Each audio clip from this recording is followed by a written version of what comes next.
يكلمنا الله أو تأتينا آية كذلك قال الذين من قبلهم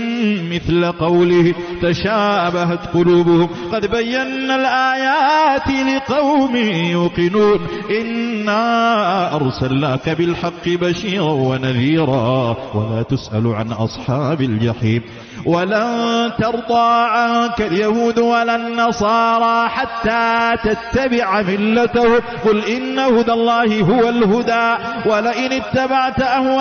أهواءهم بعد الذي جاءك من العلم ما لك من الله من ولي ولا نصير الذين آتيناهم الكتاب يتلونه حق تلاوته أولئك يؤمنون به ومن يكفر به فأولئك هم الخاسرون.